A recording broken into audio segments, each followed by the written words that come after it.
everybody, what's going on? I'm Billy, and welcome to the podcast. Thanks for listening.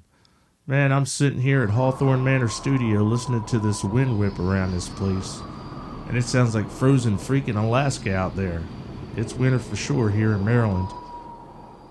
Well, as I promised, I have an interview for you, and it's with electronic artist Cabal.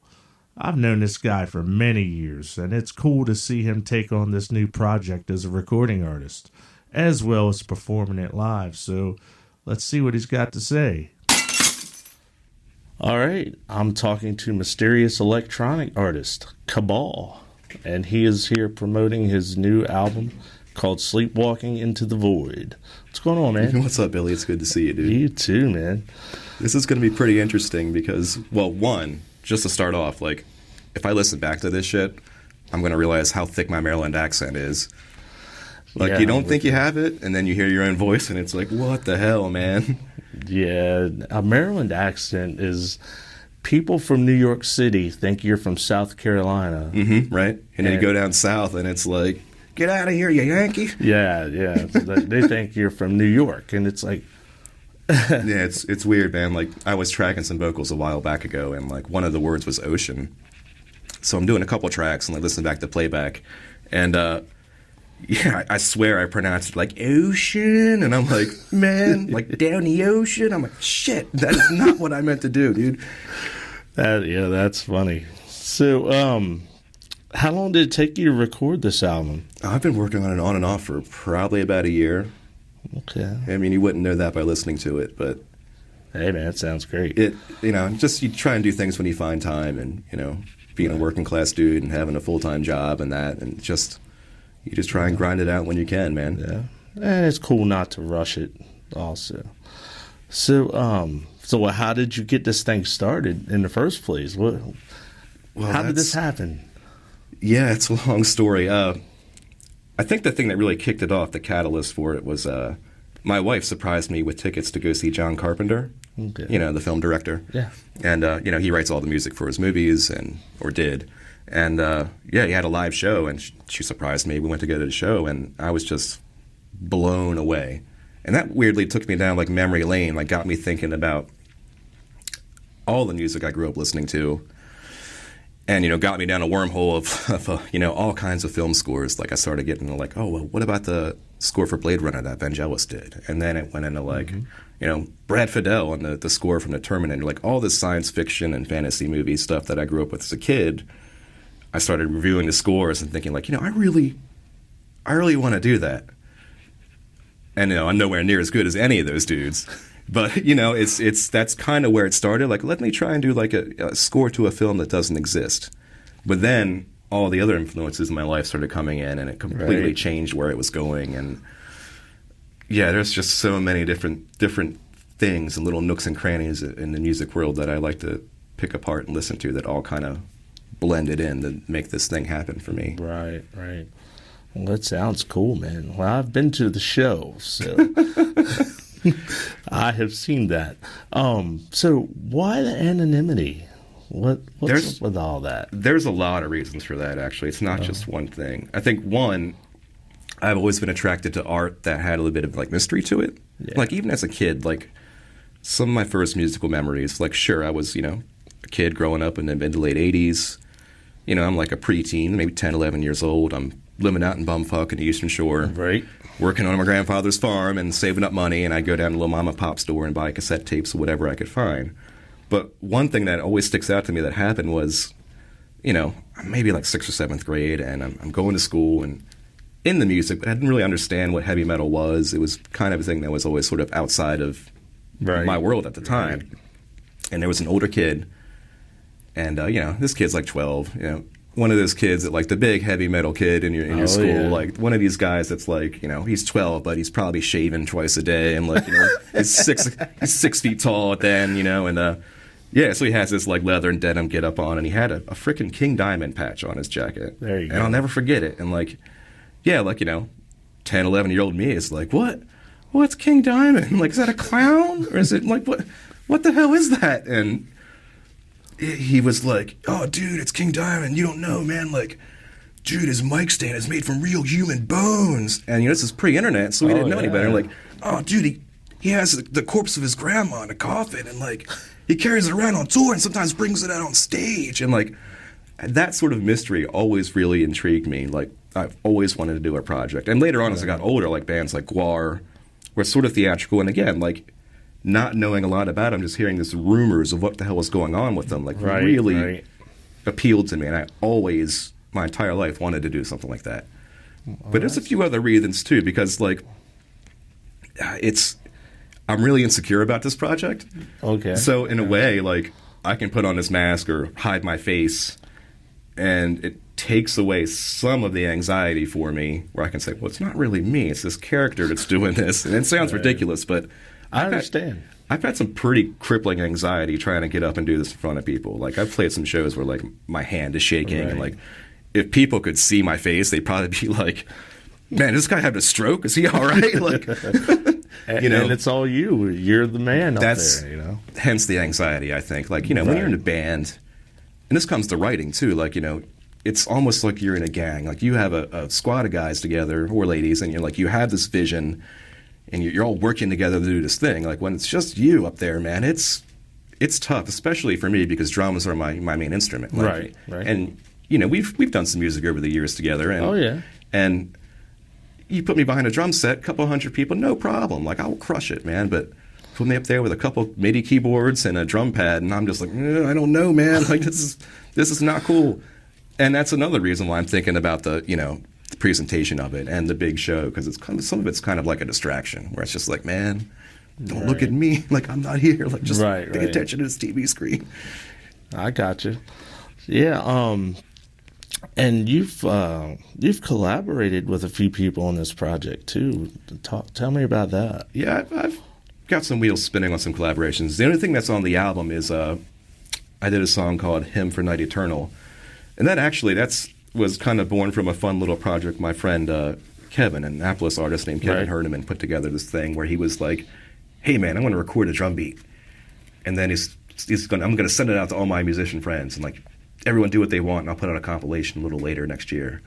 So, yeah, I took his drum beat, and I honestly only used like 30 seconds of it, which he might be a little pissed about, but he's totally cool with it. But yeah, like I took it and looped it up and did my thing to it. But I've got some other stuff in the works that I haven't really announced yet that's going to be really cool. That's cool. Can't wait to hear it. That was kind of always my vision for this, too, is that I could reach out to other people and, do some fun stuff. Right. Get weird and... That's awesome.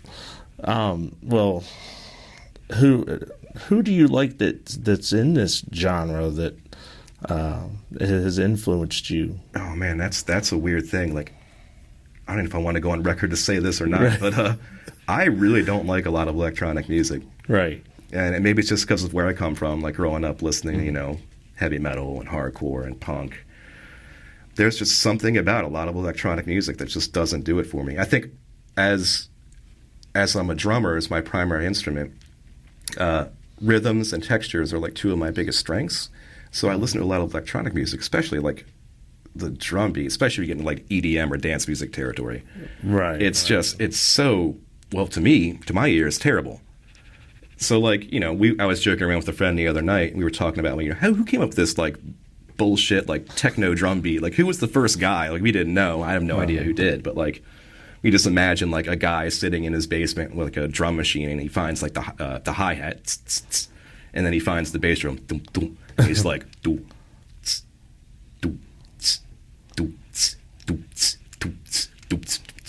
he's like, I'm done, that's good. And it's like, dude, like I want more rhythm than that. That's what you got? Yeah, that's why I don't like a lot of electronic music, and also like the production on some of it. It's too clean. Right. I mean, it's not nasty enough, man. Like, it needs to be dirtier, it needs to be more dangerous. Yeah. There's a huge resurgence of 1980s sounds in electronic music, and it's called synthwave. Okay. And I kind of get lumped in with some of this stuff, and it's cool. I like some of that.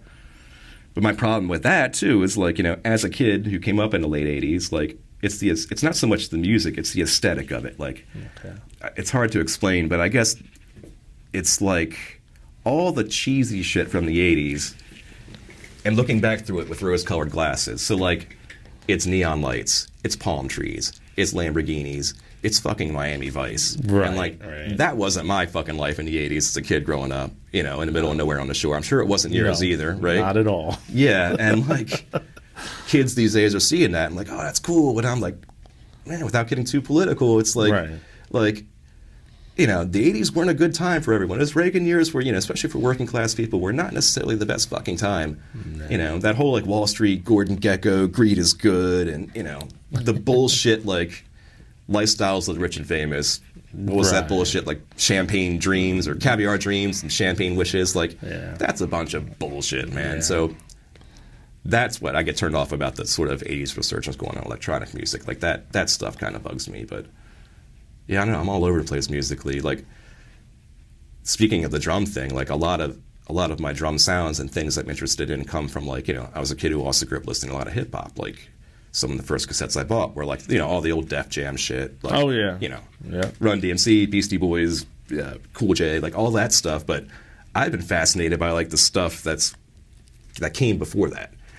So like, especially out of New York, like African Mabata and like Grandmaster Flash and like even some deep cut shit like Grand Mixer DST, like, and I'm really, really fascinated how those guys, like, and they probably only had one goddamn drum machine they all shared, like, you know, those guys were just putting together whatever they could, man.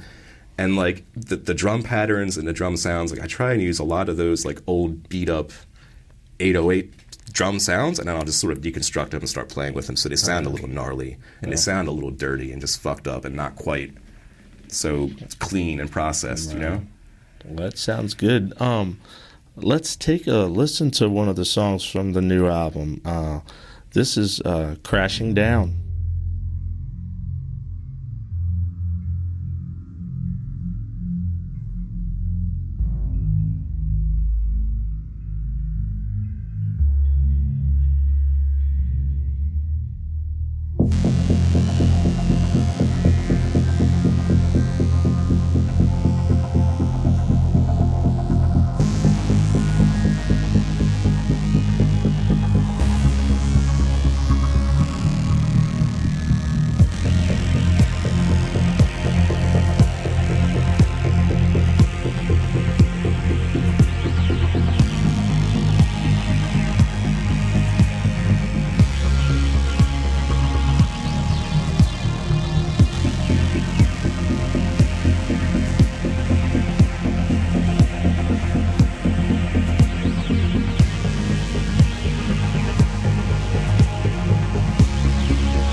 listening to the Billy Hawthorne Podcast. If you like the show, please subscribe and follow me on Twitter at Billy Podcast. Another thing that like Bambaataa and those guys influenced me with was the vocoder. So if you notice on that song, I was sort of singing, but I used that vocoder unit, man, and like that was something that always appealed to me. Bambaataa used it. Freaking Nucleus used it. Like a lot of those guys coming out of that scene used it. And I have, the new version of that old model.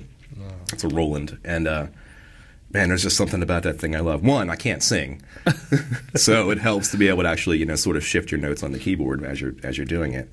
But two, there's just something about that unit, man, that I just love, and it takes me back to hearing that stuff. Oh yeah. And also, like, it was the same unit they used in like the old Transformers cartoon. It was the voice of Soundwave. Oh, I didn't know that. And the same unit they used on the OG, the old school Battlestar Galactica show. Yeah. Like, it was the voice of the Cylons. You hear that Cylon stuff, and that was that same exact unit. They just overdubbed it a couple times, but yeah, that unit's a big part of me, and it also kind of ties into being anonymous, like.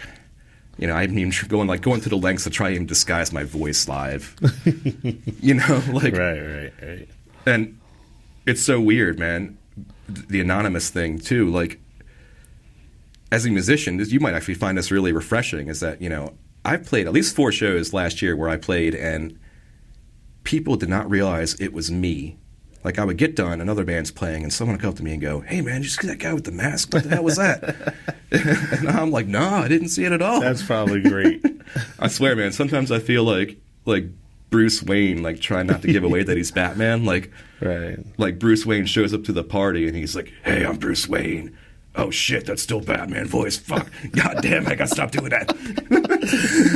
That's great. Yeah, like, I've even, like, been outside after a gig, and, like, people are talking about my set and not even realizing that I'm standing there. And I'm like, I'm not playing big places where there's a green room or a stage, where I'm like this mysterious figure that like hides backstage, hits the stage, and then like disappears into the night. Like, Right. I'm just playing small places. Like, you can see me setting up and breaking down. And people, maybe it's just a short attention span thing, but people are just not paying attention. Like, I don't know what's going on, man, but just be able to lurk and actually weirdly eavesdrop and listen in and hear people talk about your set when you're standing right there. It's bizarre, man. I caught a guy trying to do that one time, the bass player from Wasp. Oh, really? He's on stage in a full patent leather bodysuit with thigh-high heels. Well, I happened to be facing the door he came out of. Nobody knew this dude. He had his hat on backwards, had a baseball jersey on.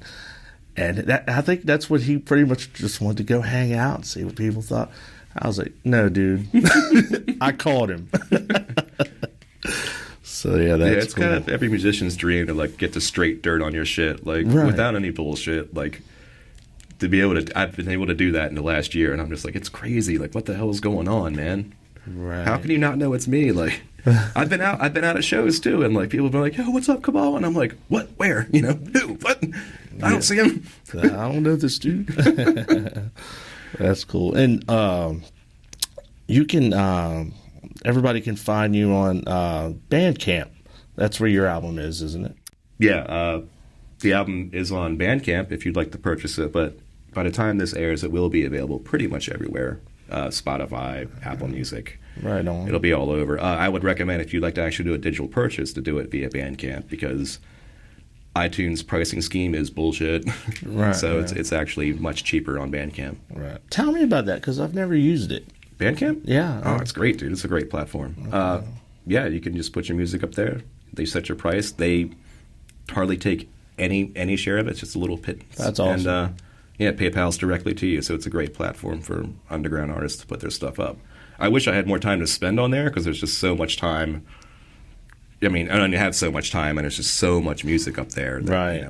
It's crazy, man. Yeah. I think that's the place to go nowadays looking for music, is in the underground, Oh, yeah. People are always trying to discover new things. I'm like, man, it's all out of sight, and it's great. And then you wonder why doesn't everybody know about this? So, yeah, I find myself doing that all the time. Yeah, it's weird in the internet age, too. Like, there's just so much stuff out there. And, like, you still kind of find yourself falling back on the old system where, like, some record label's pushing something, and you're like, oh right, like I'll check that out, and it just, you got to dig hard, man, to find something that you're interested in. So true. I find something at least once a week where I'm just like, man, why haven't I heard of this? It's been out, for a few years, and it's like, man, this is great. Why doesn't anybody know about this? Or is it just me? Yeah, I listened to your Best of 2018 list, and one of them on there that I was surprised that you turned me on to was that Dee Snider album. Uh-huh. I was like, nah, there's no way this could be good. There's no way. And I put it on, and I was like, holy shit, man. Yeah. This thing shreds. Like, what the hell? I was expecting like some just straight up glam stuff, and it was thrashy as hell. That's one thing he said. He's like, I think Jamie Josta challenged him. And he produced the whole thing, right? Yeah. Okay. Found the musicians, the writers, everything. Dee said, I can't write anything but old school hard rock and metal. He said, I want to do a contemporary album, a modern album. He said, and that's not what comes out of me. He's like, I'll take care of that. So that's what you got there with that record. Yeah, it was crazy. And I'm surprised by how awesome it was. And also, like, and maybe it's just a thing where, as singers get older, particularly men, they get just a little more gravelly. Like it sounded like he had just had some like gnarly, gross old man phlegm going on. But like, I love the sound of that. It just sounded really awesome. Where he's just like, yeah, it was a good album. I was really surprised on that one, man. Yeah, and a lot of that stuff it was either bands that I'd followed for years or just stuff I happened upon. I'm like, wow, I like that, so. And there was a lot that I didn't, I've missed or I just honestly don't care for. I'll look through a lot down the line of stuff, and usually I can just tell by the titles and the album covers that's not, I'm done. I can't do it. You're not even going to give it a chance? Nope. Yeah, artwork's a thing, I guess. It can definitely, that's the old school thing too, being back, a child of the 80s and 90s, you go to record stores, which hardly exist anymore, and you go browse and like find some random ass album and be like, I don't know what this is, but the cover is badass. Like, this better be something good. I only got $12 to spend. Yeah. I did that with, what was it? Judas Priest, Sin After Sin. Hell yeah. I was just a kid, and I was like, man, that looks evil. It's like a mausoleum on the cover. I was like, I've heard the name, but I don't know what they sound like. I think I might have been 11 or 12, and I took that home, and I was like, wow, that guy's voice is different. And now it's like, that's what I listen to. Yeah. Now you're like, what you doing, Rob? Yeah. Yeah, their new album's great too, man. Holy shit. Back in form, man. Unbelievable. Yeah, they're coming around. I might go. Yeah, definitely. I've never seen Priest. Me either. I need my metal card pulled for that, but it's just some bands you just don't get to. Yeah, I know. Speaking of getting your metal card pulled, like a lot of the metal I like, and this kind of plays into my music, I think. Metal is definitely an influence. I wouldn't say that my music sounds anything like heavy metal, but it's definitely there for me as I'm writing something I'm conscious of. Right. And but metal for me, man, like I've always liked the simplest heavy metal songs. Like that just open guitar string chug, man, that 8th note, that 16th note, like some of my favorite heavy metal songs are like just the simplest 2-note fucking songs. Right. And yeah, man, like, Celtic Frost or, Metallica, if you take away all the bullshit and it's just Hetfield fucking chugging along on that rhythm guitar, like that's a big deal to me, man. So why I should probably lose my heavy metal card is because I fucking hate Megadeth. I always thought like that guitar soloing was terrible. It was always kind of cheesy to me. Like, anything that's just too widdly, it's just I instantly lose interest. And I get it. It kind of goes over your head. It doesn't. Yeah, I like it to be just like a nice visceral punch instead of a bunch of pretentious like noodling, man. Like, I can't get down with the proggy metal stuff. And I understand. Yeah, just give me a good like da, da, da, da, and I'm all in, man. I'm just like, yep, that's me, which makes me happy too because a lot of doom metals like seems to be like on the rise right now, like in the last couple of years, and like I can get down with some of that stuff. Some of it, I'm like, I don't understand what the big deal is about this. Maybe because I don't smoke weed. Like I guess that's probably part of it, part of the appeal. I know it's like part of that scene or whatever, but yeah, but some of that, like the simplicity of it and like just the punch, like a lot of my favorite metal bands have always come from like the New Orleans area. So like a band like Crowbar, Yes. Sludgy, like Acid Bath, stuff like that. Yes. Like, Acid Bath, huge influence on me, man. Dax Riggs, like that's my man crush right there. I love that man. Yeah, I agree. Have you got any shows lined up right now? I do. I've got 2 shows locked down in support of the album. Friday, February 1st, I'll be in Baltimore at Metro Gallery, and I'm hooked up with a bunch of industrial bands there, like some cool regional bands. So that'll be with Najimura, Precision Field, and this guy Combactor's coming down from New York. And there's a local DJ spinning between bands. His name is DJ Hemlock. So Right on. that'll be a fun fucking night. And we'll see. Like I have some industrial leanings, some on the music, but I wouldn't quite classify my stuff there. Like I'm not sure exactly what the fuck it is I'm doing, but a lot of that old school industrial stuff, the classic bands, I'm a big fan of. So like, Nine Inch Nails, the big bands, Nine Inch Nails, Ministry, Godflesh, Skinny Puppy, all that stuff has always been stuff I've been like, that's pretty cool. And the one thing I always like about those bands is that, they are not afraid to just hammer you with one riff. Like Ministry and Godflesh in particular were just like, here's our riff. Oh, you don't like it? It's not going to stop. Here's more. Yeah, we're not going to stop until it's done, till we feel like it's done. So yeah, that'll be a fun night. Some industrial bands in Baltimore. Definitely. And see how that goes over, man. I'm looking forward to it. And then Saturday, February 9th, on Ken Island, I'll be at Big Bats Cafe. We're doing that inside of Big Bats, which should be really interesting. It's not a lot of capacity there, but I think it's going to be a great night. That one's free to attend. I've got great guests coming out for that one. So I've got my boy Nick Seckler from the band Magic Wax. Okay. He's going to open it up. He's doing a solo set. Future Country, my boy Joe Martin. He's half of Third Grade Friends. Love that man. Yeah. Yeah, he does this. If you haven't heard his stuff, you should definitely check it out. He does this crazy, like, psychedelic guitar loop thing. My man has a pedal board that's like, I can't even, it's 6 feet big, man. It's I've seen him a few times. Yeah, and like, it's ready to become self-aware, basically. Like, it's so much shit hooked up in there. But love that dude. He's playing a set. And then I booked a hip-hop group from Annapolis called Vulgar Genius. So they're like a collective, and really excited to play with them. They have an album out called Now. You can find out on Spotify and whatnot. And man, it's a great album. And from the videos I've seen of them, they throw the fuck down, and I am super pumped to have them there. Oh, man. Sounds like a good time. For sure. I'm talking to Cabal, and he's promoting his new album, Sleepwalking Into The Void. And like you said, it'll be available everywhere, so get yourself a copy of that. You can also find him on Facebook and Instagram. Instagram. Yeah. It's the worst people. It's like garbage people, man. I've never used it. It's just, I don't even know how these people, I don't know. It's the worst platform sometimes. People just follow hashtags and like do shady shit like to try and boost their followers. It's just gross, man. Like, it's the worst platform. Gotcha. People don't pay attention to shit on there. I still really like Twitter. It's not everybody is doing it, but I find that I can find out things there. Yeah, it's definitely fast. So that's news moves through Twitter really freaking quick, man. Yeah. Yeah. Yeah, both good and bad. Yeah, right. It's like we're overloaded, man. We can't keep up with any of this stuff, Oh yeah, definitely. Let's play another song. This one has Kevin Herdman on it. Yeah, this is the Kevin track. Yeah, old Kevin. This is called Hymn for Night Eternal.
So where we live, our area here, Mm-hmm. I love it, but man, being an artist out here and trying to get shit done, it could be really difficult sometimes. oh yeah, You ever seen the documentary American Hardcore? I don't think I have. All right, it came out a while ago, man, like a fucking while ago. But it talks about like the beginnings of the hardcore punk scene. So like Minor Threat, Black Flag, like that whole movement, which only really lasted for a few years and then just kind of went away. But one, you should watch it because fuck yeah, the Bad Brains, like Bad Brains footage, like just seeing the footage of those guys is like holy shit, like these guys were just miles beyond anyone else at the time. Yeah. But so they're talking about the movement that's starting on two coasts, like you have like your East Coast guys, your DC guys, New York guys, and then like out in California it's popping up, and eventually it gets to the Midwest, and they're talking. I can't remember who it was, or what band he was in. I'm going to take a guess and say it was one of the guys from Husker Du. And again, I can't remember who it was, but and to paraphrase what he said, he goes, yeah, like, our friends on the coast that had, these thriving scenes of music, like they had rivers of art they could just, like, jump in and swim. And right. Hell yeah, like, let's do this. It's all going on. Out here in bumfuck, you have to dig the fucking well.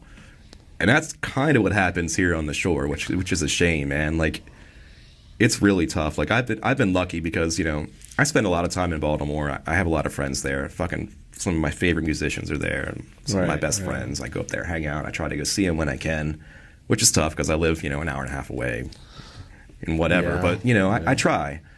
But out here, man, it can be tough, man. It bugs me sometimes. Like, I do a little side work as a promoter and try and really bring original bands, whether it's a few bands from across the bridge and some of the best bands we have here on the shore together. But like, I try and do it, and it's frustrating, man.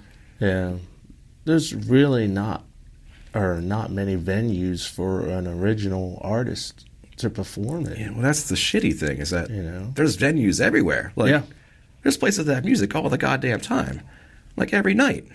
And I think the problem, and I don't know how I'm going to say this without sounding like a complete asshole, but we might have to edit this out. Turn it loose. We'll see what happens. You might want to edit this out. No, I think I can restrain myself a little bit. Right. I think it's actually weirdly a cultural problem. So, like, you have all these spots, usually on the water. Mm-hmm. Did I just say water? On the water. Yeah. That's how we say water. Yeah, just my Maryland accent kicking in. But, we have all these places, usually on the water. And, it's cover band central. Now, I love seeing a good cover band. Oh, yeah. I even sometimes for fun play in a tribute band just for shits and giggles. But, like, some of these cover band guys, like, I know quite a few people that do it. They're all super talented. Oh, yeah. And I think half of them have a great time and love it. And they're in it for the fun. We make some money, sure, but we have fun and we have our friends come out and it's a huge party and hell yeah, let's do it. Yeah. And the other half of guys I know that do it are just like, this fucking shit, I can't believe I'm grinding this out, blah, blah, blah. Yeah. But the problem is that people become so accustomed to just having that safe zone of songs they know playing in the background that, over time, like, when people go see live music here on the shore, it's just, I just want to go see songs I know. Like, I'll give you an example. I went to an Oceans of Flesh show. You're playing, right? You're ripping it up. Between songs, some random-ass redneck comes up, and he's like, boy, you boys sound hard. You're going to play this Pantera song for me, right? And you looked at him, and you were like, hell no. You were like, nah, fuck that. And he got so pissed. He was so offended. That's the only metal is Pantera. It's not just that. It's just like, you're just there to, like, for him to be his human jukebox, man. I know. And it's like, no, dude, that's not what this is. Like, I'm here to show you what I'm doing. Hopefully you like it. Cool. If not, well, that's fine too. Yeah. But, the culture of that drives me crazy. But luckily, I found a few spots here that have been pretty cool. And, they've been, actually, one of them's been great. And they've given me a chance. Like, and I was just like, you have bands here all the time, but, like, why don't we try doing an original show? Like, I'm pretty sure we get some people out. And over the last couple of years, I've been doing it, and it's really grown a lot, man. And that's awesome. Yes, and I'm looking to maybe expand that a little more this coming year. But it's tough. I know a lot of friends here on the shore that are super talented that are in some awesome bands, but they'll complain like, well, we don't have anywhere to play. And it's like, well, dude, I love you guys. Like, get out there. Like, don't you have like a local bar that has music like down the street? Like, go ask him, man. Like, go in there, get some dinner one night, chat up the owner, and just ask, man. Like, what's the worst that's going to happen? He's going to say no? Yeah. All right, that's fine. No's cool. I've seen a lot of bands break up because there was nowhere to play, and they just, well, there's nowhere to play, and that was it. It's funny too. Like when I go see my friends play in Baltimore, or if I'm jamming, like I'm doing, the tribute band or whatever, they'll be like, "Man, I can't believe you drove like an hour and 20 minutes to get up here." And I'm like, well, part of the struggle of being a musician on the Eastern Shore is like no one lives near anybody. No. And like we're all going to drive 45 minutes just to get the band practice. Like that's not a big deal. Like I'm a driving motherfucker. Let's go. Like I don't care. I'll come up here and see you. Like, and even if there is a show going on, like I hear like, holy crap, there's a show going on down in Easton or Seaford. If I'm available, I'm going to try and hop in the car and go see it because someone's got to make some shit happen. And I would love to see some of my musician friends here like start kicking down some doors with me and like joining me on my quest to like make the Eastern Shore weird and fight against some of this culture that's going on. Yeah. God, I probably pissed off so many cover bands. I love you guys, love cover bands, but like, you ain't helping. Right. Well, there's room for everybody. There is room for everybody. Room for everybody. Well, another problem, the cover bands, they come in usually on January 1st and book up the entire year at a spot. And it's like, come on, guys, like leave some room for someone else to get in there. I know you're all competing against each other and trying to get paid, but come on, man. Like, there is some competition there. Oh, yeah, dude. Unlike original artists. Oh, it's cutthroat, man. Yeah, original artists promote each other's, but cover bands, it's like, I heard they were playing this song. We were doing it first. Well, it doesn't belong to either one of you, so you can do it. Cover bands bringing the talons out, like, bitch. Yeah. I've done the original thing for a long time, and I saw a lot of the country just by meeting other bands going, hey, we'll give you a good night here in our town, and maybe you can invite us on a good night in your town. And we didn't have booking agents. It was just like, I saw New Orleans because of that. A band I met on the road say, why don't you come play with us? We're playing with a whole bunch of our friends, and you promote each other and lift each other up. That's the old school way of doing it. But the funny thing with this project is, look, I've reached out to bands that might not know me. Right. And they're like, who is this creepy-ass mass motherfucker, like, reaching out to me? Like, I don't know if I want any part of that. Or, like, friends of friends, and then usually gets around like, oh, okay, it's that guy. I know who that is. Like, okay. Or you know him? He's cool? Like, it's just, being anonymous and trying to book might not be the best choice I made, but whatever, man. It all seems to be working out all right. It's awesome. I enjoy it too. So, well, man, I appreciate you talking to me today. And everybody check out Cabal's new album, Sleepwalking Into The Void. And it's on Bandcamp, and it's available everywhere else as well. Check him out on Facebook and Instagram.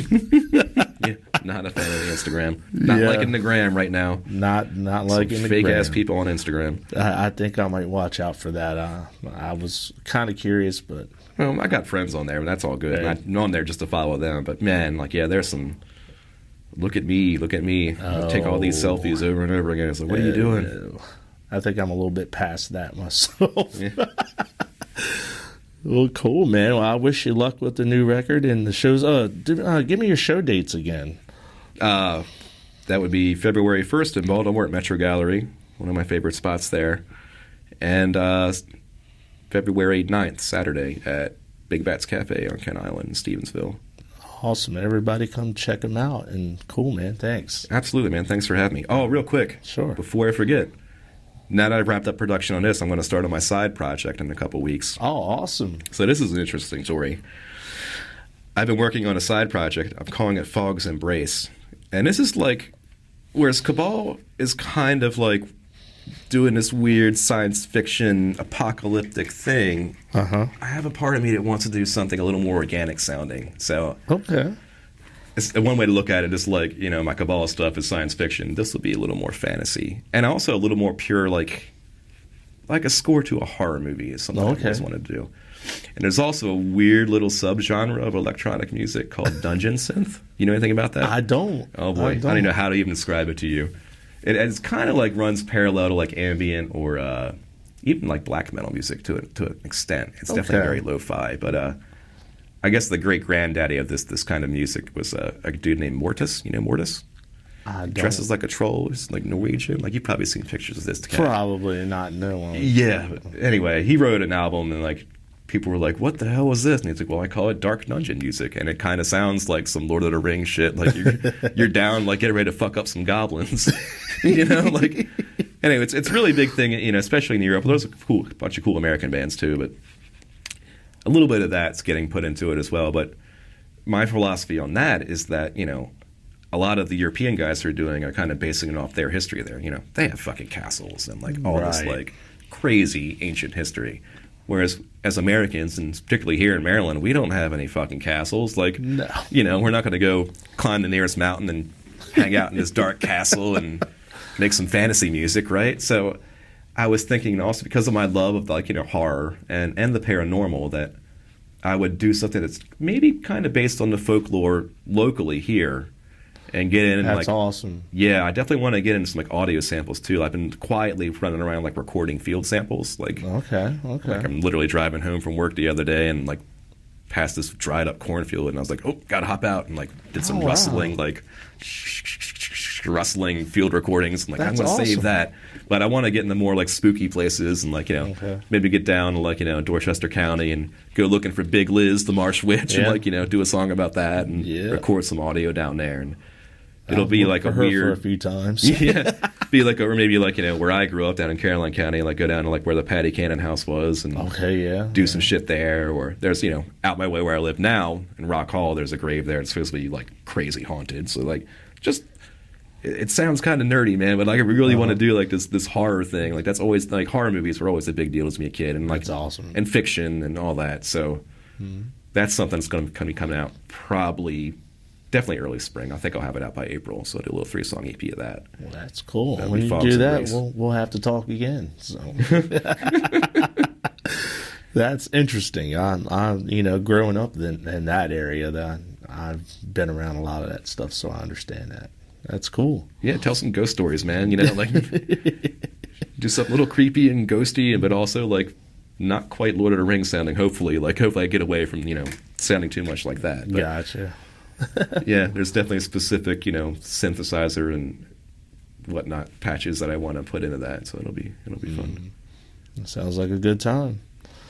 Right on, man. Well, thanks again for doing the show, and Hell good yeah. luck with Sleepwalking Into the Void. Thanks, dude. Yeah, we'll do some shows with Witchbat sometime Yes, too, man. definitely. We need to get you out, man. Yeah, we haven't seen you play in a minute. we didn't do much last year, so me and the boys, we got to get going. Yeah, you do. Right on. Cool, man. Thanks. Fuck yeah. So thanks to Cabal for hanging out with me, and good luck to him with his new album. So that's going to do it for the podcast, and I'm going to leave you with one of my favorite local releases from the state of Delaware. It's Hosebush from their album It's Hard from 1995, featuring Brian D. Bobel, Steve Calloway, Ron King, and the late great Roger Johnson. Money sucks!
This has been a Hawthorne Manor production.